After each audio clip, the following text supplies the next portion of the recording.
The infancy stage of development, and this is part 3. I'd like to review some of the things I've already stated earlier. This is the most vulnerable, the most impressionable, and the most sacred time of a person's life. This is a time when everything around you and in your environment, you intake it into your system and into your psyche, and you make life-defining decisions based on the things that you are taught, the things that you've shown, the things that you witness in your environment. And that is why the infancy stage of our life is so important. It's so critical to the fulfillment of your life and also to the overall health, psychologically and emotionally of your life. I mean, just think about it. It only takes one negative thought to set you on a path of self-destruction that can last an entire lifetime, unless you are able to get to the root cause of why you're doing what you're doing, why you're recreating the same type of scenarios over and over in your life, why you're attracting the same kind of people into your life, yet and still these are people that are not good for you or good for the things you're trying to do with and in your life. One of the questions that I've heard over and over again is, why do I continue to attract the same kind of person into my life in a love relationship?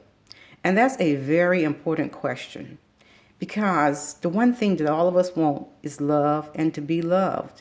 And we want to be in a relationship where we feel enjoyment and fulfillment, and we want to feel this sense of utopia, if you will. But yet and still, I have found that people tend to find this difficult and very hard to find. I'm one of those people myself. I experienced the same thing for many years. I kept attracting what I did not want, yet I could not figure out the why. Well, it wasn't until I went in search of the why that I found out the what. And these two things do go hand in hand. I found out what was eating me, what was eating away at me, and I found out why I kept attracting what I did not want. I realized that it was because I was the very things that I did not want. So until I changed the thing that I was, I could not get what I wanted. Now again, all of this was hindsight. And you know, hindsight is 20/20. But it seems to be that's how we tend to find out. We use our hindsight to determine why things are happening in our life. We use it to determine why the now.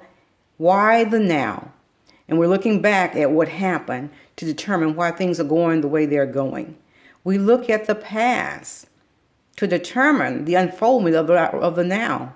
And in ways, this same past is used to predicate our future. So it's good that we're able to reflect back. And it's good that we are able to compare. But we have to get to the point in our lives where we are no longer looking backwards in order to enjoy the fulfillment of the now. We have to realize that these things that happened in the past, they happened for a reason. And it's up to us to take these things, to utilize them, and to do something good with them. I realize also that when you ask this question about why I do anything, there's only one person that can answer the question to your whys, and that's you. And you see, this will cause you to come face to face with yourself and a lot of other things and issues that you may have up until this point thwarted or decided just to simply ignore, that you could manage this life without answering those questions. But I tell you, I have found for myself personally, it wasn't so. I had to go in search of the answers to my life, to what was driving my life, and what it was underneath all that stuff that was causing me to do the very thing that I did not want to do. Again, I reiterate, it could be just one simple phrase, one negative thought, or one negative action that someone impasses on you, and this can lead your life down the road where you don't want to go. So I encourage you, you have to find out whatever it is. Find this out yourself. Then you are to find a way to deal with this thing and to totally annihilate it. And then finally recognize, I don't care what's happening in your life. I don't care what it is. You are bigger than anything that's ever happened to you in the past, in the present, and in the future. And see, this happened in your life during what we call the infancy phase of life, 1 through 30.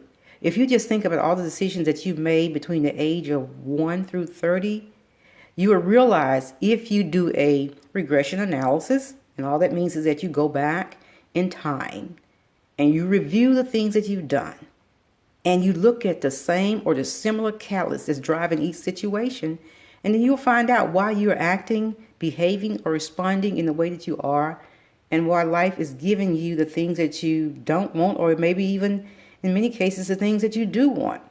You do this psychoanalysis, and that's what's going to be required in order to answer the question.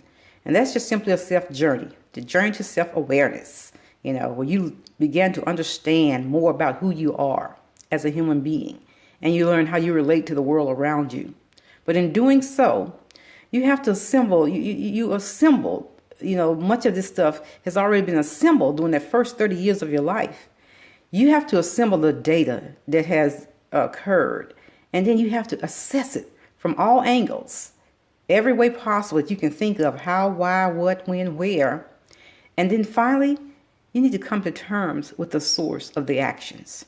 See, you could move, or you can move beyond the infancy stage into the growth phase of your life, but you must be aware first. And you also want to make sure that when these things happen, that you are ahead of them. You see them. Once you learn what they are, you learn to recognize them before they even hit you full force. And then also develop strategies that you'll use to deal with these things. You have these things already in place, so you don't have to think about them. They become an automatic response to the things that happen in your life, and I'm talking about within you, psychically. The things that happen within your psyche that you find to be distasteful. You will learn the patterns of behavior in your life that create the negative outcomes that you don't want. You'll also learn the things that you can do as a positive human being to create the kind of life that you do want. But most importantly, what you do not want to do is stay in the infancy stage of your life the remainder of your life. You want to grow beyond that into the growth phase of your life. Because once you enter into this phase of your life, everything changes. Everything has more real significance, and you're able to navigate your life in a much better way. You're able to navigate your life in a way that is positive and where you're in control, as opposed to the things that happen to you. Because you're not the things that happen to you. You're not your past. You're not the people of your past. You are a distinguished human being.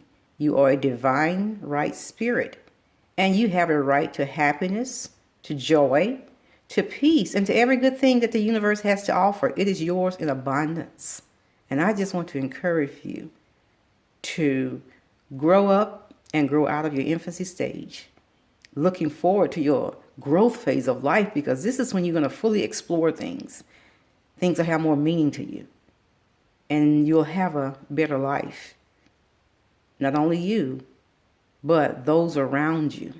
Let's say if you have children, now you can be a positive parenting parent.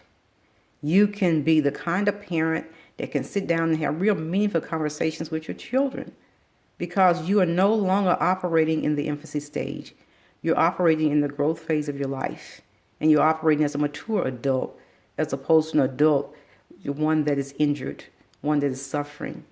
I'd like to encourage everyone to get about your journey. Start now, not no future now. Start right now in this moment. Sit down and write down the things that you know are hindering you from your growth. Sit down and just think about it. Some time alone will do that for you. But I tell you what, when you do this, you will give yourself the greatest gift of all. It's called the gift of life. Be blessed.